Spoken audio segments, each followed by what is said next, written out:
Om Tava Kathamritam Tapta Jeevanam Kavibiriditam Kalmashapaham Shravanamangalam Srimadatam Bhuvi Grinanti Ye Bhurida Janaha. So, we will begin today's class. We were discussing Ashwini Kumar's reminiscences.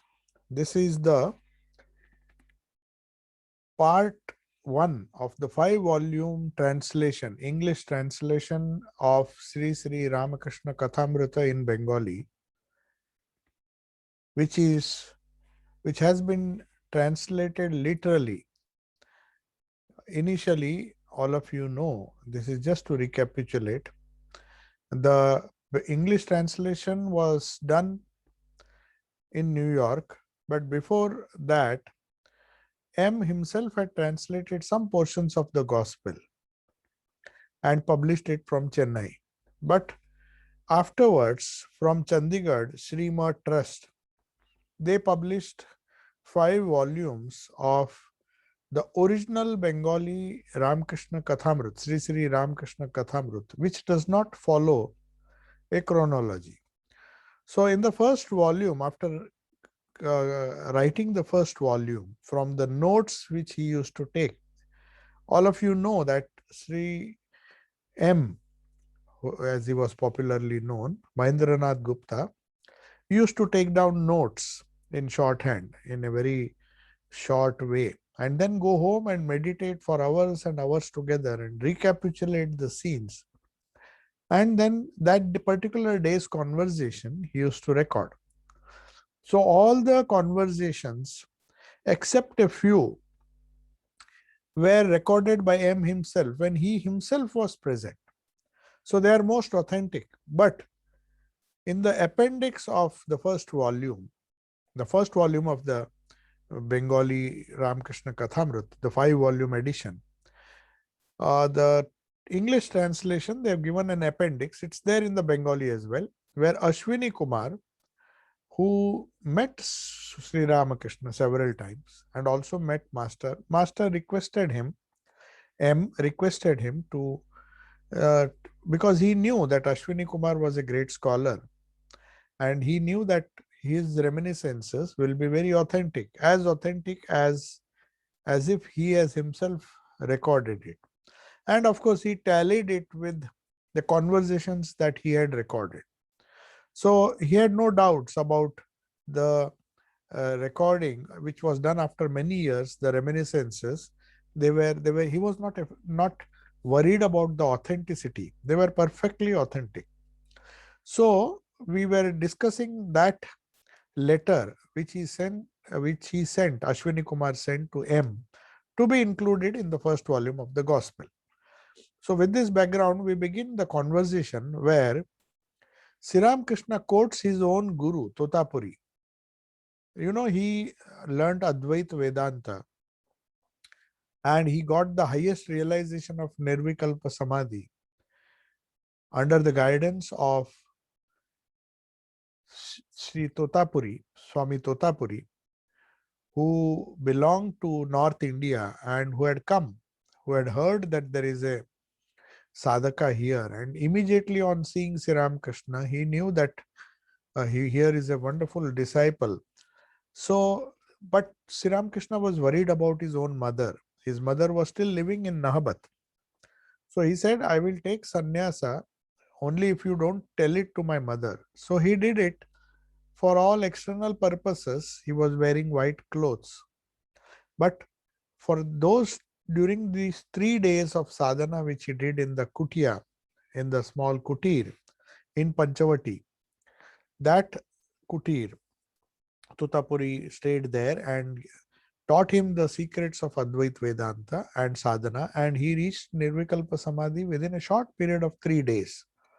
And Totapuri was surprised because he found that what took 40 years for him, intense sadhana. Totapuri, joined a monastery in Haryana, somewhere near Haryana, near Kurukshetra.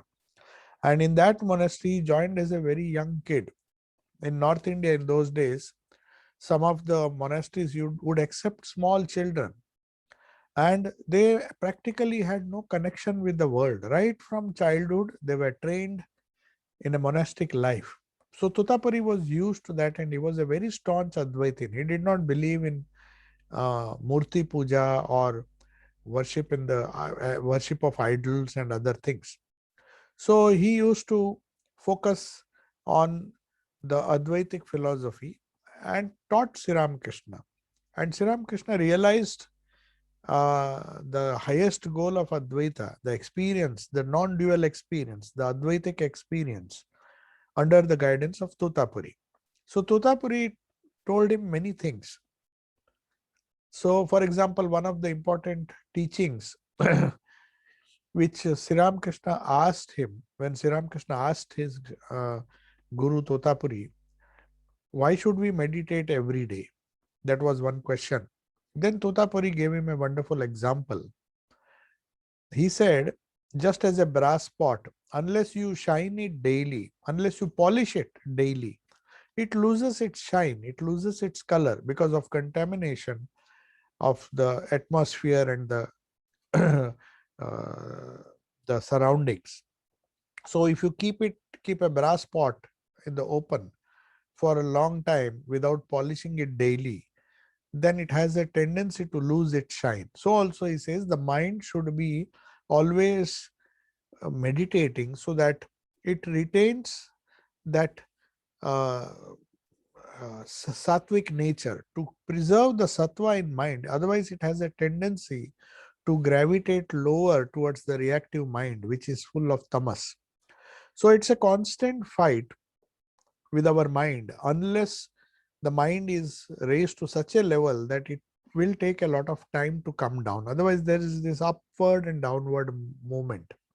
So just as a brass pot gets, a pure shining brass pot, because of exposure to the environment, it gets colorized, it becomes dark, it becomes dirty.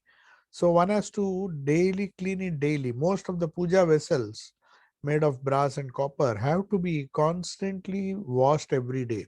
Sometimes they use lemon juice or tamarind or something, some acid, some kind of acid, so that the stains of water and other materials, they oxidize very quickly. So those stains have to be removed.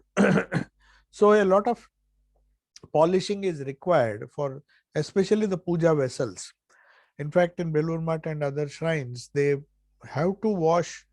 Once the puja is over, they wash it thoroughly, and sometimes they use these stain removers. So they have to remove the stain, and it should be, and then we have to wipe it so that no humidity is retained and the discoloration does not take place. So Totapuri told him that just as a brass pot has to be daily, it has to be polished. So also the mind has to be polished daily by keeping it at a very high level. So it is just like, suppose you sit and meditate, but many people complain that no matter how much I meditate, I cannot focus much. So many thoughts come in spite of meditating. But we don't realize that, say, for example, you meditate for 60 seconds, and even for 5 seconds or even for 2 seconds, if you are connected with God, you are connected with the pure consciousness, that is our gain. One should not look at the amount of other thoughts that come during the 48 or 50 seconds, but the period during which we are connected with the pure consciousness. That another example is given.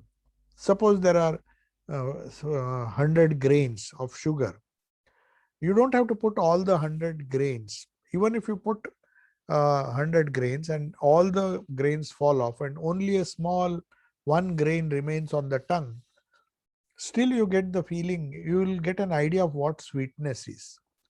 You may not get the full benefit of eating the entire sugar, but still you know what you can have an idea of what sweetness is.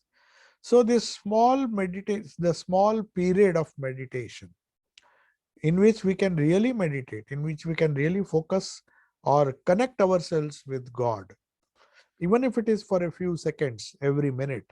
Say we are meditating for 10 minutes and altogether only 1 minute was spent in real japa and meditation. Even that is good because that will give us a taste, that will immediately tell us what what the taste of the name of God is. If one develops that taste, that little taste, then Sri Ramakrishna, Holy Mother also said that once you develop a taste, you don't have to eat the entire sugar. Even if you develop the taste for sugar, then you will be tempted to do it again and again. So that's the principle behind polishing the brass vessel again and again. Every time you polish it, it becomes sattvic. So the mind also, when it is connected to God, it is raised to a higher level. And the reactive nature of the mind, which is the cause of all our problems, whether they are physical, but most of the mental problems and the problems which involve our interaction with the world, have to deal with the mind. It's the mind which is everything practically. It's the mind which makes us free. It's the mind which makes us bound. It's the mind which makes us joyful. It's the mind which makes us sorrowful. So all the reactions that take place in the mind is because the mind goes to a lower level of manas, the reactive mind. We cannot raise it to the level of buddhi. To raise it to the level of buddhi, you have to meditate and to pray, to do japa. That is what is meant by polishing. So Totapuri used to give such examples. But then Sri Ramakrishna, speaking of himself, he asked Totapuri. It is a very nice question. He asked him, suppose that vessel is made of gold, then do I need to polish it? Totapuri was surprised because it was a genuine question. No doubt copper, and because of the impurity of the mind, we need to keep it pure by polishing, by meditating. But for an avatara, what he meant was an avatara's mind is spontaneously pure. It is beyond all the three gunas. It assumes sattva guna, it assumes an ego, it assumes the reactive, the manas level of the manas and the annamaya kosha and the pranamaya kosha and all that level it resides. The Brahman or Satchidananda comes down in the form of an incarnation. But it can be compared to a golden vessel as compared to a brass vessel. The brass vessel does not needs polishing. So all the other sadhakas, ordinary people, we need a lot of meditation and connection with the divine. And that is the reason why so much of emphasis is given to japa and other sadhana. Because of that, we keep our mind shining. Our mind, our reactive mind is controlled and it remains for a long time at the level of the buddhi. So the buddhi, the shining nature of the buddhi, the reflection of the consciousness is highest at the level of buddhi, the Vijnanamaya kosha.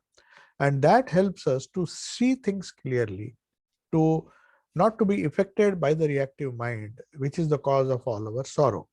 So that is why Sri Ramakrishna quotes his guru again. He says, you see, brother, he is pulling us the way a magnet pulls iron. So why should we always think of God? Because God is like a big magnet. These wonderful parables teach philosophy in such a simple way. It gives a not only gives a rational explanation, it convinces even a simple person, a ignorant person, why these spiritual practices are necessary. He says the consciousness is like a big magnet. Our God, our Ishta, or the God whom we worship as pure Satchidananda, is like a very big magnet. Then why are we not attracted? Why are we not motivated to think of God all the time? Why does it not happen? So the answer is it is it is the magnet which is always pulling the iron.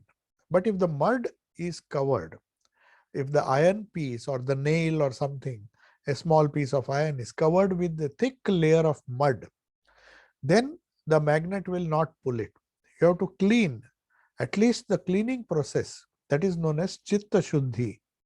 When the mind is cleared of the dross, when we surmount the reactive mind, the state of the reactive mind, and we go to a higher level of buddhi, that is the process, the cleaning process, where we try to suppress the bad vrittis by the good vrittis. So every time you meditate or say the nama japa, we do the japa or meditation, it is effectively suppressing the bad vritti, the vritti of sorrow, the vritti of ignorance, all the disturbing vrittis which make our life miserable have to be handled very patiently and tactfully. And that process of cleaning is the process Sri Ramakrishna is here comparing. He is quoting his guru, in fact. Totapuri had given him this example. So, the clearing of the mud, the clutter that is in our brain, the clutter that is in our mind, because of lot of uncontrolled thoughts, reactions. I would not call it thoughts. If it is a conscious thought, then we will be careful. But most of our thoughts are not conscious. They are only mere reactions. Somebody is angry, I get angry. Somebody does say something, I say something back to him. So our mind is in a highly volatile and a reactive state. And that is the cause of all our troubles. If we think clearly, if we use our discrimination properly and raise the mind through meditation and connect it with the higher levels of consciousness, which is at inside our heart, residing as the Ishta. So what that does is effectively it suppresses the reactive nature of the mind. It manages to somehow keep the reactive mind under control. And it does not dance to the tune of our indriyas. The indriyas are giving us constant input. Based on our past impressions, the vrittis are being raised in our samskara, in our mind, in our chitta, and the reactive mind is the result. So this reactive mind has to be constantly, it is like the dirt which is covering the iron. And that is why we feel no attraction for God. We don't feel attraction to do sadhana. But the moment we get a little taste, a little water comes and washes away the mud, the iron filing, the iron piece starts being attracted towards the magnet. And when the mud is fully washed away, when it is washed away by weeping for him. Now, Sri Ramakrishna gives the example of weeping. Because when we weep for certain things, why do we cry? Why does a human being normally cry? It cries because it feels suffocated. It does not get whatever it desires. If it doesn't get, the mind has a tendency to shed tears. The mind induces tears in the eyes. Eye is one of the organs. So one of the ways of expressing sorrow or expressing regret or expressing some kind of shock or sorrow is tears. So the moment we see somebody crying, we know, weeping and shedding tears, we know he is sad about losing something, sad about not having joy in his life. A person doesn't cry. Of course, there are tears of joy sometimes, but those are different tears. Mostly the tears, Sri Ramakrishna used to say, when the tears come from the side of the ear, they are tears of sorrow. When they come when they come from the side, it is tears of joy. When they come from the center, it is tears of uh, sorrow.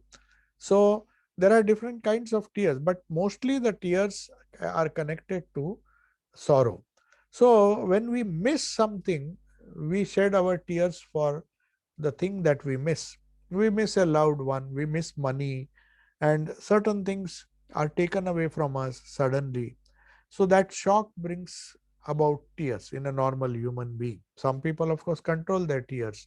But weeping normally implies that we have lost our sense of security, something which was giving us security.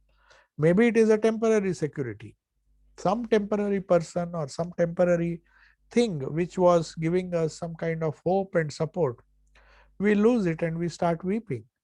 But nobody weeps for God because we don't consider God to be real, to be our own.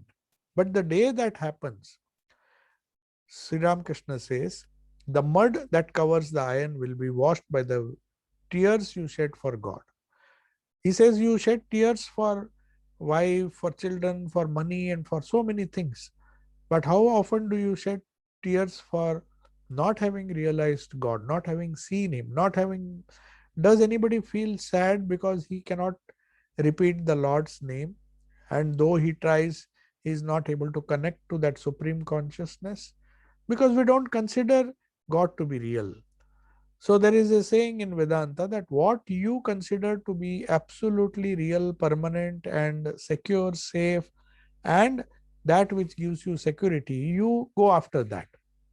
If you are getting your if you find yourself secure by taking the name of Lord and have faith in Him and believe in Him, then thinking of God gives you security. Thinking of God gives you safety, a sense of safety. Thinking of God gives you a sense of power, a sense of joy, a sense of peace. So this can happen according to Sri Ramakrishna if you weep for him, because weeping implies we deeply miss that. We weep for a person whom we love, who is not with us, because we we had depended on that person for all that security and other things, for our well-being and other things. We weep for these things, but we don't realize that if we weep for God, as Sri Ramakrishna says, then the mind will immediately stick to Him. The mind will immediately be purified and become one with the pure consciousness, Satchidananda. So that is why Sri Ramakrishna uh, you quoted this particular uh, parable or give this particular example to Ashwini Kumar, who recorded, said, he says, he gave a wonderful example that God is already there within us, and like a magnet, he is trying to draw us. But unfortunately, we have accumulated so much of mud, so much of things in the mind which cloud the real nature, the real magnet. It is covering that iron uh, iron piece which is being attracted towards God. Otherwise, it doesn't require. We don't have to be going towards God. Automatically, we will be attracted because He is of the nature of bliss. He is of the nature of pure joy. He is of the nature of eternal security, Sat. He is of the nature of eternal consciousness, that is knowledge, Chit, the consciousness which we don't want to lose. Nobody wants to become unconscious. He struggles to always remain conscious. If somebody is sick, how much he struggles to regain his consciousness. He just feels suffocated. If somebody is drowning, he wants to just exist. He wants to be conscious. He wants to be joyful. He doesn't want to suffer. So that is our basic nature. And that nature is always attracting us. Unfortunately, it is, though it is very close to us, it is within our, it is the deepest, one of the deepest realities which exist within us, but unfortunately it has been covered by the different koshas, the Annamay kosha, the Pranamay kosha, the Manomay kosha, and all these dark layers of mud are covering that wonderful Ishta, the wonderful consciousness, Satchidananda, the reality which will give us total security, total peace, and total joy. But unfortunately, it has to be washed away. So Thakur says, Totapuri told me that this, he said, Sri Ramakrishna said, Totapuri just compared the mind with the magnet. But he says, the mind with the iron piece and magnet with God. So he says the attraction can be washed away by tears, by weeping for him. Now, for an Advaitin, what does weeping mean? For an Advaitin, also that yearning to realize the highest, to realize Satchidananda is as good as weeping. The Advaitin also doesn't mean that only people who have bhakti will weep. Even Advaitins, when they feel that they are bound by the mud that is covering their minds, the tamas or the reactive mind which is disturbing them, they also go into solitude. They also do a particular type of sadhana. They may not do japa or worship an Ishta Brahman, but they worship Brahman directly, not as one with form and a name, which becomes easier. So you consider God as a human being, consider him as a person, a human being with whom you can share your thoughts, you can share your feelings, you can cry. So bhakti makes it easy to relate to that reality, because we give him a form. He comes in the form of incarnation, though he is Brahman.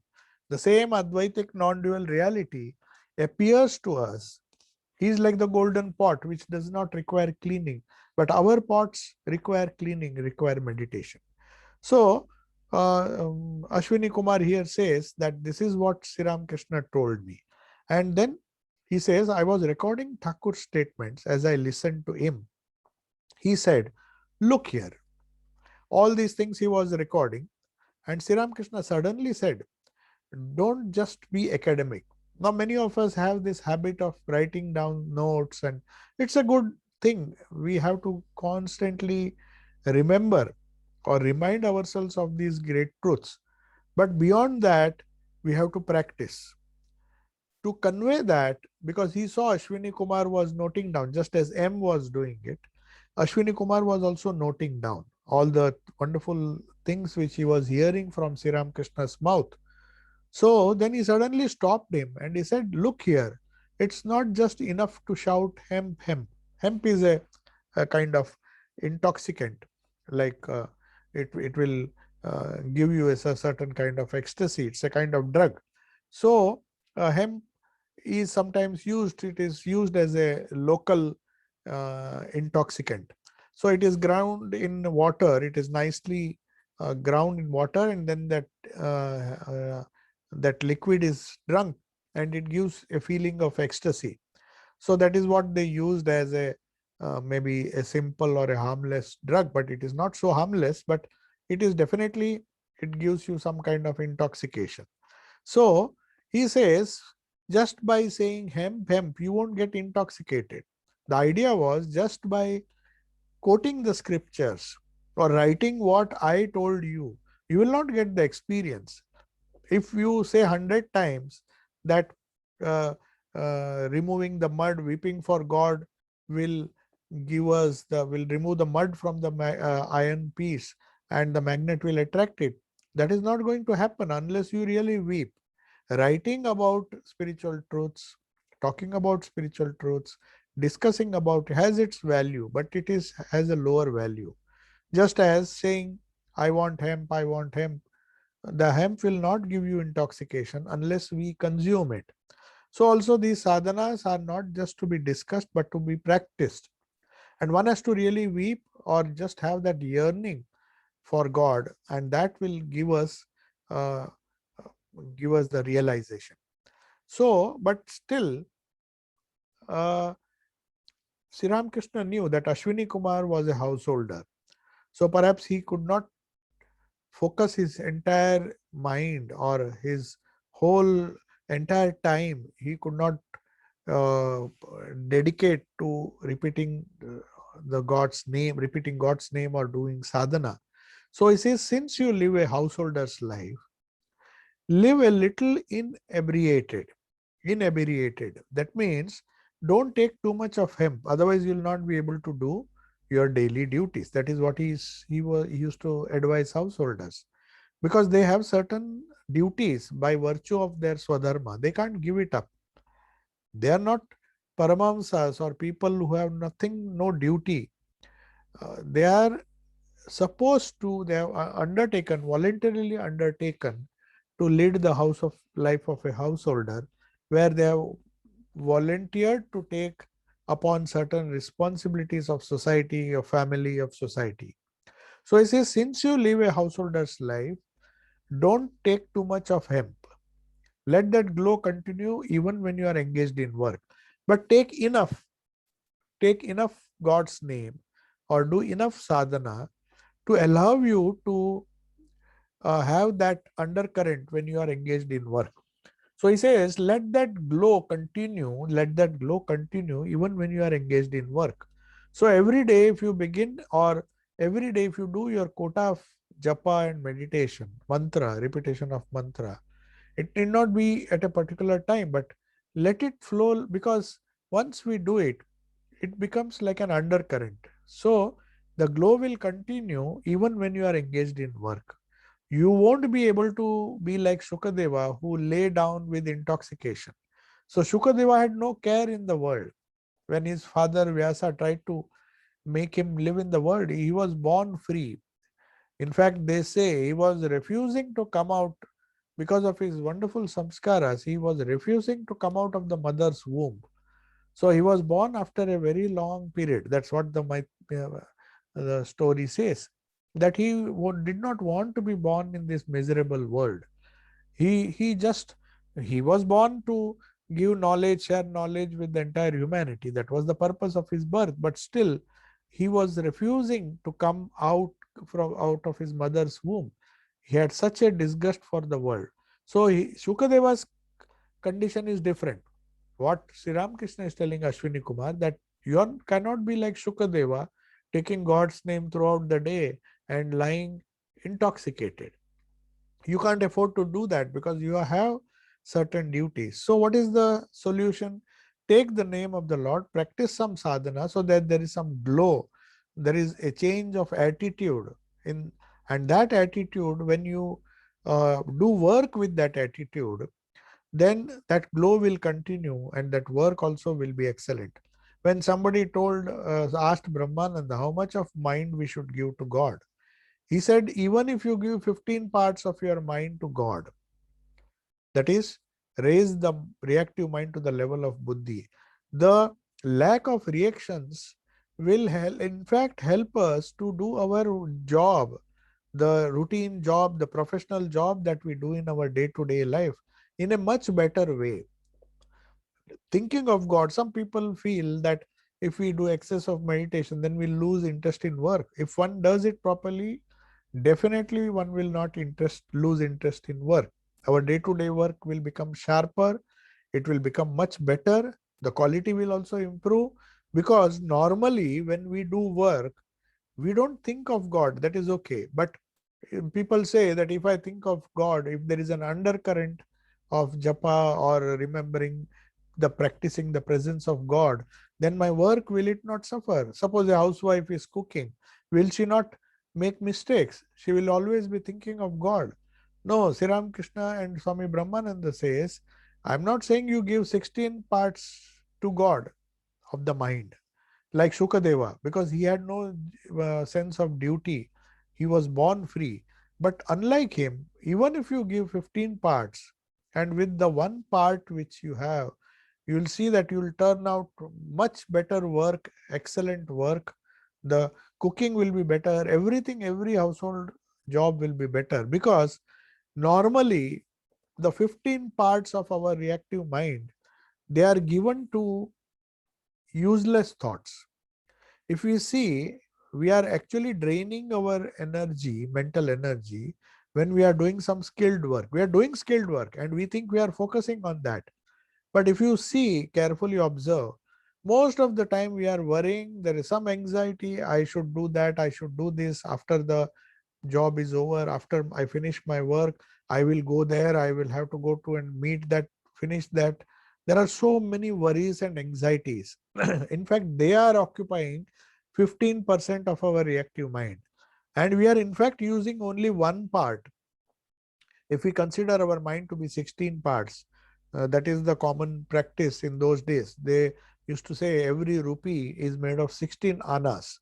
16 annas made 1 rupee. That was the measurement at that time. That was how the money was counted. So 16 annas means the full mind. And 15 anas means 15 parts, 15 anas. One ana is enough according to Swami Brahmananda, because anyway we are working with only one or two anas. Even if you focus too much, there are so many constant anxious without our permission. When we do work, there are other thoughts which are preoccupying us. We do many things absent-mindedly. Take for example, when you get up, if you don't take the name of the Lord, you will think of something else. You will think of some silly colleague or some person who has disturbed you either yesterday or maybe 10 years ago, or you will think of something that might happen in the future. So you see, our mind, when we get up early in the morning, right from beginning, that's why they say you have to get up with the name of God in the morning, because at least that way you are connected to Him. You begin your connection with the Lord, and that saves us from other thoughts coming and bombarding our mind. And other thoughts, if the 15 parts of the mind is filled with God, then with one part you can do everything. You can do any professional activity. That is what Swami Brahmananda is telling from his own experience. It's not just hearsay. He has himself seen that giving a major portion of the mind prevents us from allowing useless negative thoughts which drag the mind down. There's nothing positive about worries and anxieties. You may ask the question, why do we worry? Why do these thoughts come? Why do we think of things which have never happened?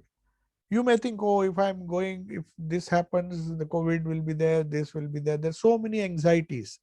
Oh, if I reach late, you have not reached late, but you still try to imagine that if that happens, now is it necessary to think these thoughts in the morning?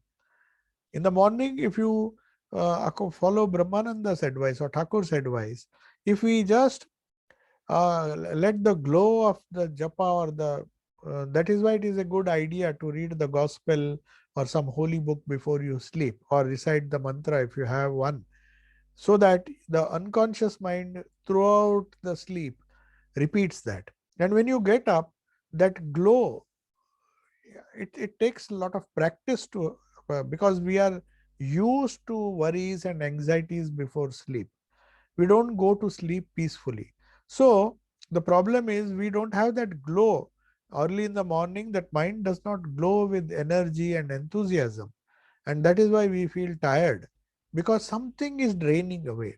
So we have to learn the art of replacing the 15 anas of disturbed thoughts with the thoughts of God. It may not be 15 anas, it may be to begin with 2 or 3 anas, then it increases slowly.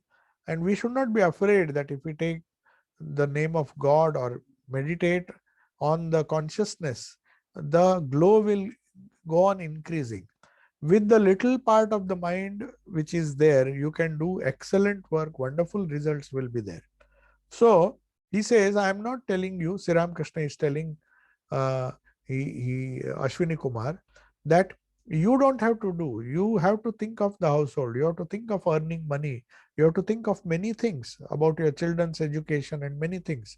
So now and then, it is good to practice and get some glow or get some divine inebriation, because with that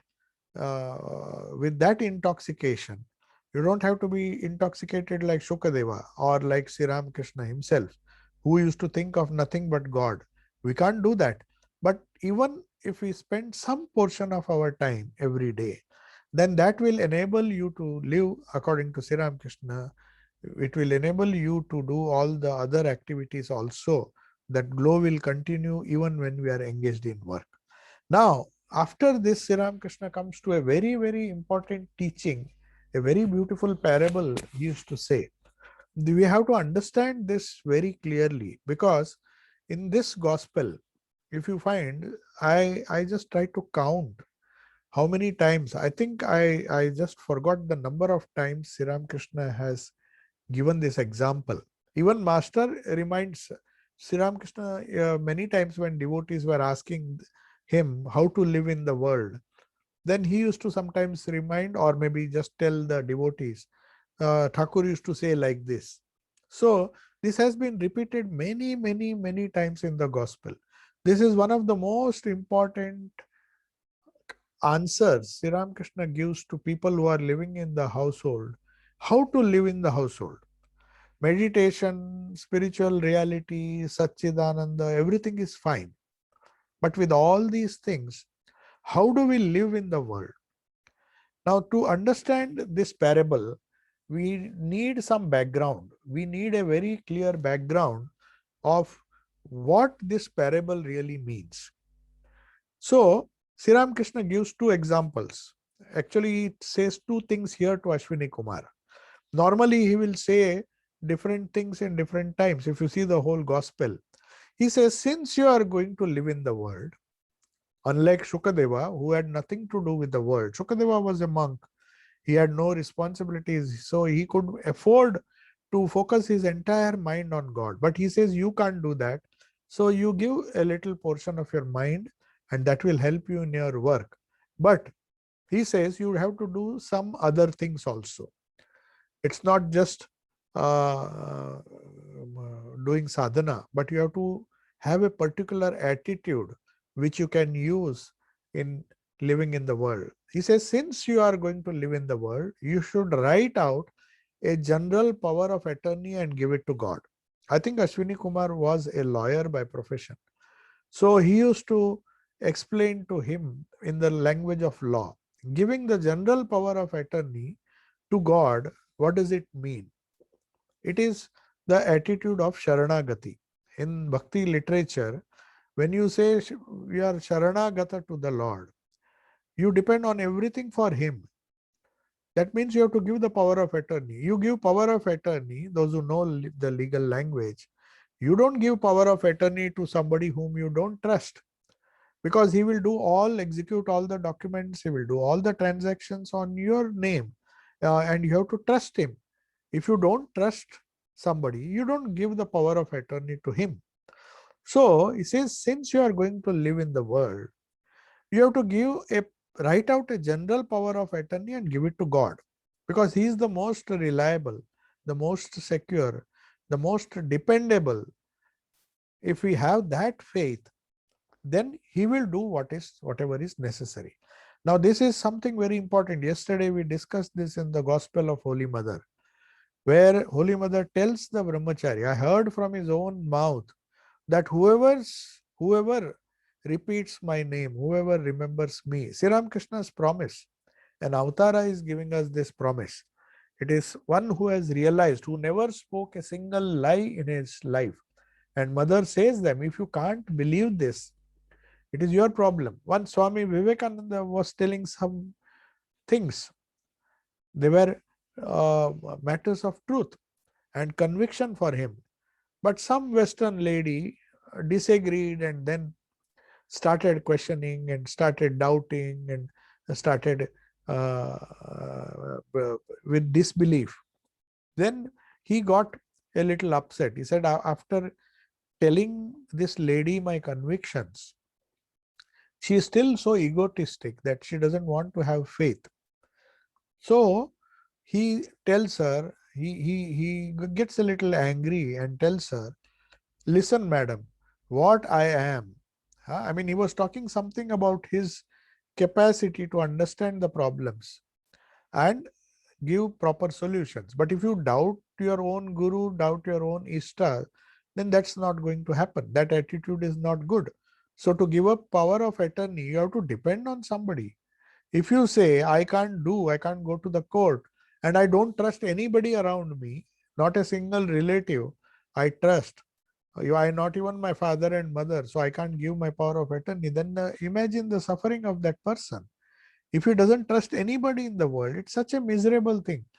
But even for such persons, you have to at least trust God, because He is the eternal Father, He is the eternal Mother, which we discussed. Sri Ma Sharda Devi mentioned that. Even in the Gita it is there.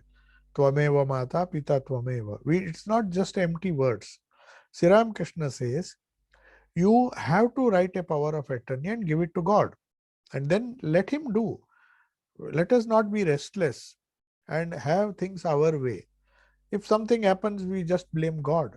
We don't wait. If we really trust and wait and give the power of attorney, then to the highest person, to the person whom we can trust more than any other human being, then surely he will do what is necessary. So Holy Mother told the disciple, and as Swami Vivekananda told that woman, what I am is written on my forehead. If you can read it, the gain is yours. But if you keep doubting, then the loss is yours. I'm not asking you to believe what I say, but I am saying out of conviction, out of my own experience. And if you believe it, so Sri Ramakrishna also says, know it for certain that if you give me power, your power of attorney, I have to fulfill. It is like a, somebody takes the responsibility. If you adopt a child, you have to promise in the court that I have adopted and I'll take the full responsibility of this child. Otherwise, you will be jailed if you can't do it. So also, he says you have to write a general power of attorney and give it to God. And then he will do whatever is necessary. We should have patience. Now, then he says, but how to do it? How to give the power of attorney? How to give this power of attorney? It doesn't come in a single day. But he gives another alternative. If you can't give the power of attorney, in fact, Girish Ghosh also, he asked him, first he didn't ask him to give the power of attorney. When Girish Ghosh said, tell me something about sadhana, he said, take the name of the Lord in the morning and the evening as soon as you get up. He said, no, I can't do it. Sometimes I am so tired and sometimes I am drunk. He was drinking. So I do not even remember when I get up. And after I get up, if I don't take the name of the Lord, so I can't promise you that I will do japa in the morning and evening. I said, okay, at least before you go to sleep, will you be able to do? So he gave Girish a lot of chances. And he said, you at least before going to sleep, can you not think of the Lord and then go to sleep? Even that would be enough. So he thought deeply and he said, sometimes I'm in such a state that I either he's too drunk and he says, I might not remember to say, then in that case, what will happen? So I should not be untruthful. I can't even do that. I'm very sorry. Then Sri Ramakrishna says, okay, then can you do one thing? Can you give me the power of attorney? Then he said, oh, that is fun, wonderful. If you do everything for me, then I don't have to do anything. He said, no, but you have to give it fully. So then he said, okay, I'm giving you the power of attorney. I was very happy that Sri Ramakrishna has taken my own responsibility. But then he realized that it's not such an easy thing to give the power of attorney. Because every time Sri Ramakrishna tells him to do something, he has some other thought. He says, no, I should not do because I have given the power of attorney. I can't do as I wish. If I don't trust him, I should not have given him the power of attorney. So Sri Ramakrishna knows that there are certain people who don't have that kind of conviction and faith in God, so that they can give the power of attorney to them. So what will happen to them? What can they do? What can such people do? Then he says, live like a maid servant in a rich household. Now this is a wonderful example. We have to understand this, especially for people who live in the household. Live like a maid servant in a rich household. How much she loves the children of her master. Now this line is also very important. She bathes them, washes them, feeds them as if they were her own. But she knows in her heart that they are not hers. As soon as her services come to an end, all contact is lost. And you have to maybe uh, give up that attachment. So that feeling or that detachment, if it is there right from the beginning of our spiritual life, then we will never lose our touch with God. It will be easy to give the power of attorney to him, because God, Sri Ramakrishna doesn't tell us not to do our duties. Just as the maid servant living in somebody's house, because she gets a salary, she has to do all the jobs. And why can't she do it in a so many professional people, they ask, we somehow don't like. We have to like the work we do. Because if we think that that I am paid to do this job, just like the maid servant, She does it with full attention as if the children are her own, the young children of the household whom she is supposed to look after. Uh, those children, they engage all her attention, and perhaps she will do with the same kind of attention, and you have to do with the same kind of attention as you do to your own children. It's not that because they are not my children, I just ignore them. But in the heart of her heart, she should know that they are not my own. So giving up that attachment. So Abhyasa and Vairagya. That's what we discussed in Patanjali's Yoga Sutras on Friday. In Patanjali's Yoga Sutra, they say Abhyasa and Vairagya. They should always go together. It is not enough if we just practice Abhyasa and not Vairagya. Vairagya doesn't mean giving up anything. She is not given up the children. She is living with the children. She is serving them. She is doing everything. But her attitude is that they are not my own. All that is Vairagya means is detachment. Vairagya doesn't mean you don't do anything or don't give up all doing all the work like Shukadeva. He says, for you, you have to do this work, but live like a maid servant in a rich household. You know your children are not here. You don't belong to this place. But still you have to do it because this is your job. So also if we convert our job into a attitude where Sri Ramakrishna says, do it as your own, consider them to be your own, the patients, that is what Shiva Jnana Jiva Seva means. You try to worship the God who is within you, the same God who is within others. You do your best and try to serve that God in that form. So if you can meditate on God with eyes closed, Sri Ramakrishna said, can you not meditate on him? Today I sent a quotation on WhatsApp. You read the whole 3 passages which I sent. There Sri Ramakrishna once told the Brahmo devotees, why do you always close your eyes and meditate on God? Can you not meditate on him with open eyes? Does he vanish if you open your eyes? In the beginning, it is necessary to visualize something subtle. You have to close your eyes so that your senses, we are so much disturbed by our eyes, ears, noise around us that sometimes solitude is necessary. But after having got solitude and after having developed spiritually, then you have to think that you can even continue the meditative spirit with your eyes open. If your eyes are open, that doesn't mean you have to lose connection with God. You can still have the undercurrent of japa, constant undercurrent of japa, which you are doing with eyes closed. Why should you stop? Maybe you will not be able to do or visualize Sri Ramakrishna, but that doesn't really matter.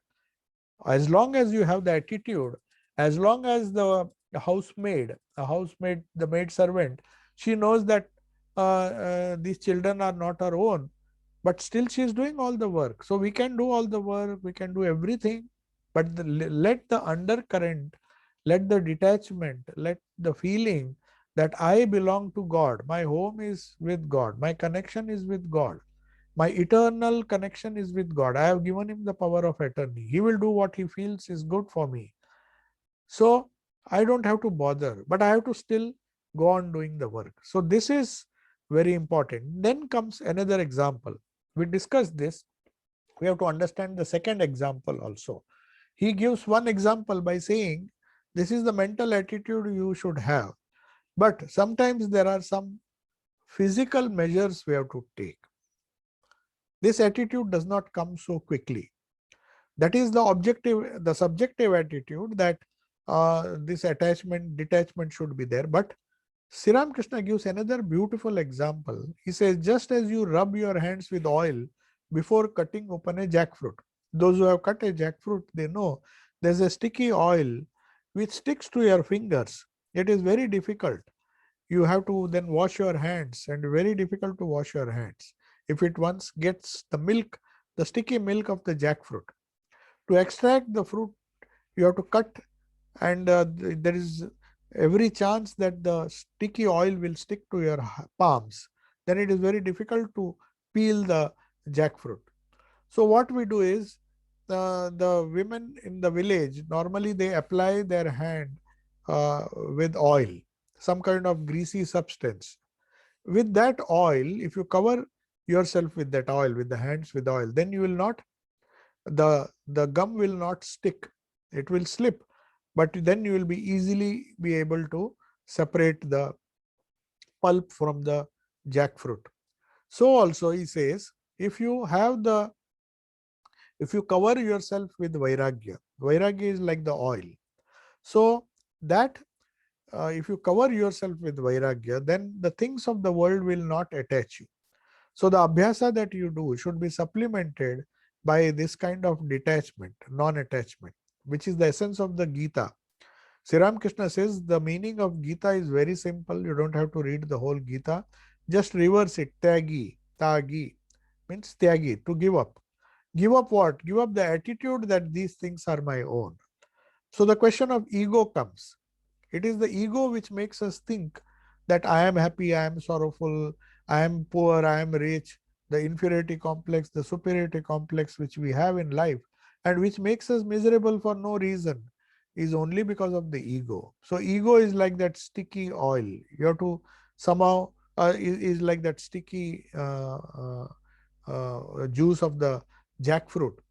So if you have the oil of vairagya and don't let ego dominate your uh, reactive mind, and allow, keep the ego on in a controlled, or at least make it a servant ego of God, then it is not harmful. Then you will become humble. Then one becomes humble. So if we don't allow the sticky milk to stick to our hands, we can just wash them away, just like a child. It is not attached to anything. It just takes everything with the attitude of a play. For the child, everything is play. You might have seen on the beach, the children make beautiful mud, with wet sand. They make castles. And just before they are, when their parents say, now it's time to go, they will just go. I myself remember doing it on the beach. But before going, you don't want to leave that precious. That is a typical child's attitude. An elder person won't do it. The so-called mature people don't do it. They're so attached.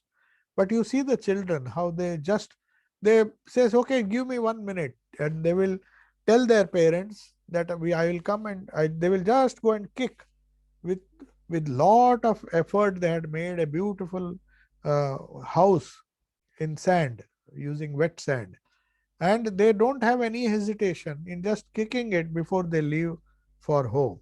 So they're not attached. For the children, this whole life is like a play. It's only the problem when we grow up, we consider this play to be very serious, and that seriousness causes problems. It gives rise to ego.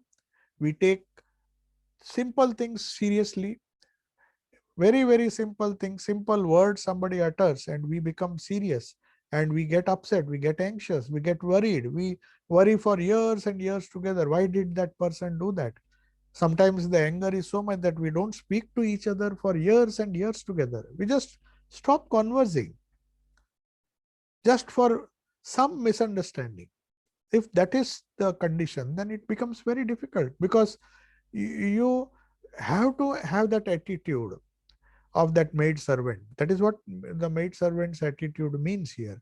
She is not attached, just as the child who lives in his own world. He is full of joy in constructing that house, and that in mud, he knows it is a temporary thing. The waves may come and wash it off, but he doesn't allow. He himself gets lot of joy, and he gives a nice kick.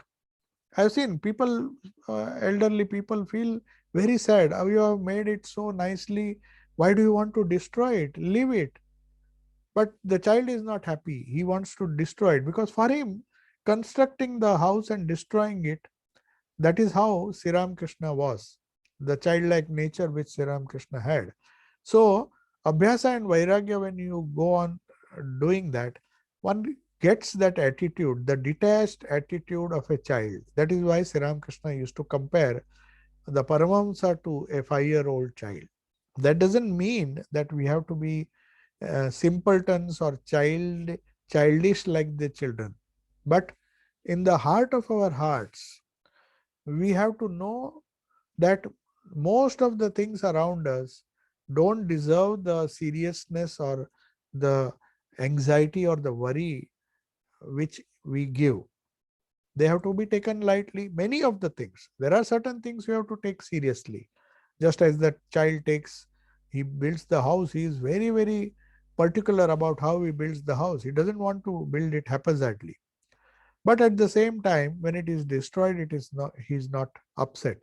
So also, we have to be anxious about, in a very positive way, about things which are our responsibility. But if things don't happen our way, we should not be over anxious and over keen to see the results the way we want. It may not happen the way we want. It may happen in some other way, but we should be sporting enough to accept that. That is what is meant by power of attorney. When Sri Ramakrishna says give the power of attorney, don't be uh, particular about the things. See, people who have very strong likes and dislikes, they are the most sorrowful people.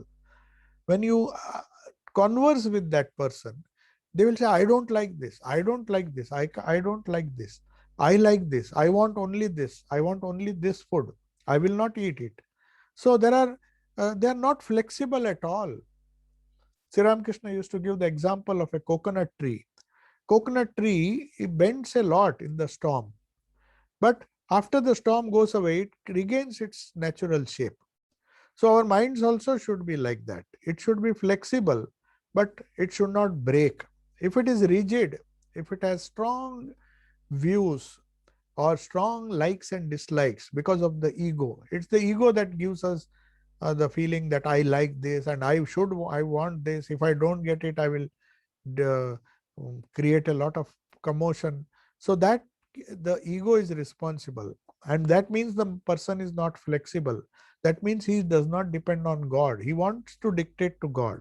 He has not given the power of attorney. Once you give the power of attorney to God, you have no choice. Let God decide the right time. If you have faith in him, he will do the right thing for the right person at the right time. So that is the essence of what Ashwini Kumar has recorded. So if there are questions, I've already exceeded the time. We started a little late. So I wanted everybody to come. That's why I started a little late. So let me see if there are some questions in the chat. Yes, there is a question.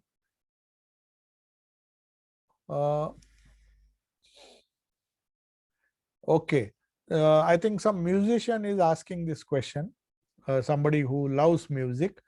Sur or long standing swar. Swar means some kind of note.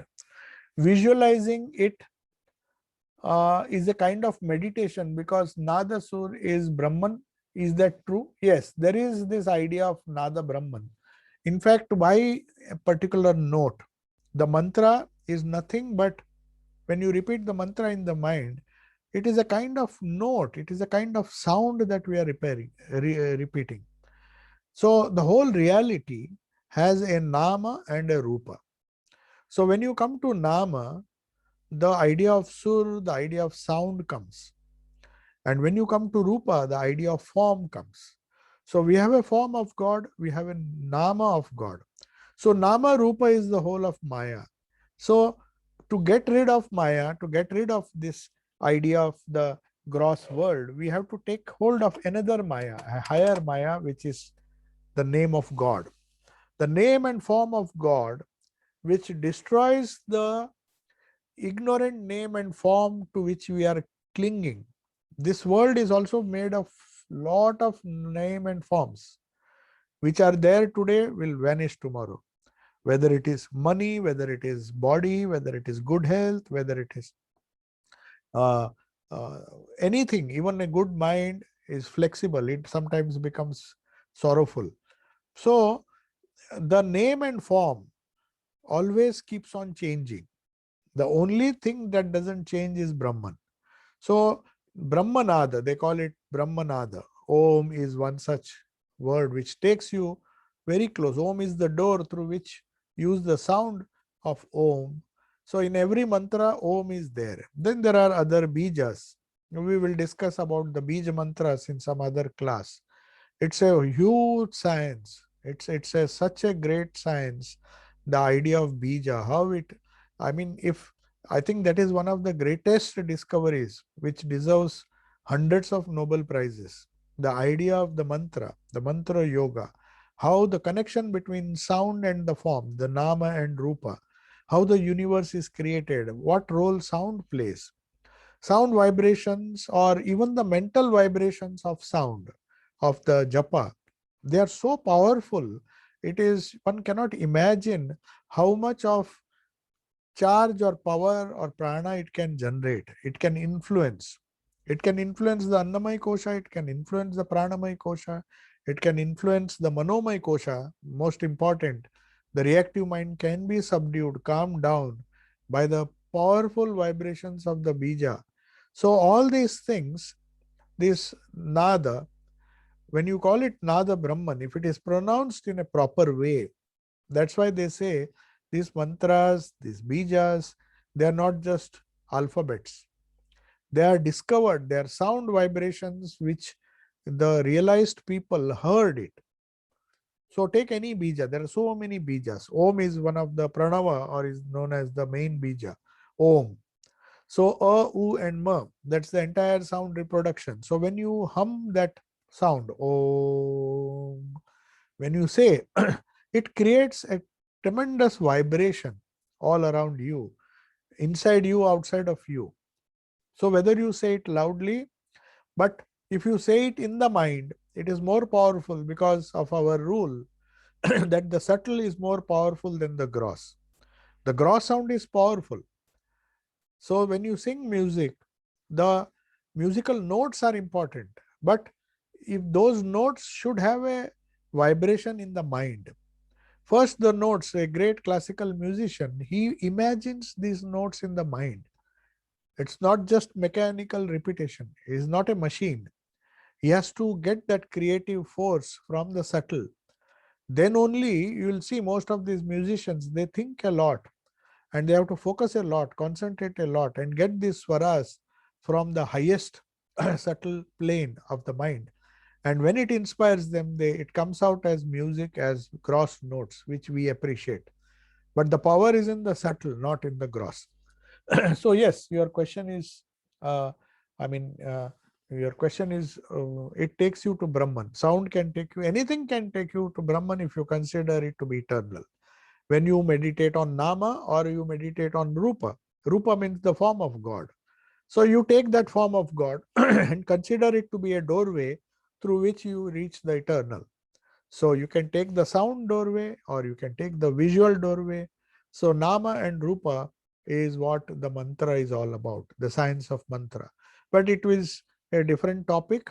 One day, if possible, either in Raj Yoga class, we will discuss the whole science of mantra, what it is, what does sound do to our lives. It is very important to understand. We are using sound, we are using words every day, not knowing the tremendous amount of impact it creates on people. Not only positive impact, it creates a negative impact. If you meet negative people, if you indulge in gossip, we don't understand the tremendous amount of harm it does us. It can drag us down from a very high level. So that's why Sri Ramakrishna used to plead with his devotees. Nirjan was sadhu sangha, nirjan was satsanga. At least if you can't do satsanga, at least do nirjan was, because you don't prevent the mind from going down. So it is very important to understand the power of sound, which we use every day so unconsciously, so carelessly, and suffer a lot. So sound, every word that we utter, every sound that we think, every japa that we do has to be handled carefully for the benefit of ourselves and for the benefit of the world. Okay? Yeah. So I think there are no more questions. 1 minute, I'll just see. Can you share some more details about Totapuri, who he was and where he came from? He belonged to Haryana, some part in Punjab, and the monastery is still there. I have seen that monastery. It's near Kurukshetra. So that is the monastery, very old monastery. He belonged to the Advaita sect the Dashanami Sampradaya, one of the Dashanami Sampradaya is Puri. So Puri, then there are other surnames, Bharati, you see Chandrasekhar Bharati. So Shankaracharya divided monks into 10 Dashanami, 10 names. So one of the sect is Puri. So the Ramakrishna Tota, since Totapuri gave sannyas to Sri Ramakrishna, all the monks, though we don't use the name would be, though my name is Swami Sarvasthananda, some people use the word Puri after that, Swami Sarvasthananda Puri or Swami Harshananda Puri. Harshanandji used to use that word very often. So that is the designation. So he belonged to the Puri Sampradaya of Advaita Shankaracharya's disciples, and his monastery was located in Punjab, which is the present day Punjab. It's very near Kurukshetra, Punjab and Haryana, you can see. Yes. And there are many things about him, maybe at some other time I can discuss. He came from that place only. If there is another last question which I will try to answer. It so happens that we remember God when a painful incident takes place. When things are in good order, that seems to make one oblivious of the ultimate reality. That is very natural. When the mother, Sri Ramakrishna used to give a beautiful example. When the mother feels that the child is happy with the toys, she doesn't support him or she doesn't feel. But when the child cries, when the child is in trouble, when he says, I don't want the toys anymore, I want you, then she supports. That is the way how Maya works. So, you have to remember this thing, that it is a very natural thing that we remember God more when there are painful incidents. That's why Kunti made a very, very strange prayer to Krishna. Somebody asked Kunti, the mother of Pandavas, right from beginning, from after marriage, she has suffered. She married Pandu, who was blind, and there were so many problems. She was ill-treated. So many things happened in Kunti's life. I think she is the one who suffered most. But strangely, she went to Sri Krishna and told him that I don't ask you to remove my suffering. I don't ask you to remove my suffering. Just bless me so that I always remember you. In fact, she said, if I don't suffer, I don't remember you. So let the suffering remain if you want, but let me remember you, because that is more important. Whether you remember God through suffering or through joy, He is the ultimate reality. But there is a beautiful song, Tulsidas says, everybody remembers the Lord. I don't know that exact song. It's a beautiful song. He says, everybody remembers God when दुख में समिरण करे सब. दुख में, सुख में samiran means smaran. So dukh mein, in sorrow, everybody remembers God. Sukh mein, nobody remembers him when he is happy. Nobody remembers God when he is happy. But what will happen if he remembers God when one is happy? Then he says, why will he have dukkha after that? So a person who remembers God both in sorrow as well as in joy, he will never have sorrow. If he remembers him in joy, why should he have dukkha? Because he will make it a habit to remember him whether he has sorrow or joy, and that will give him a kind of steadiness, that will give him a kind of security, that will give him a kind of protection or some kind of joy, and that will make him eternally blissful.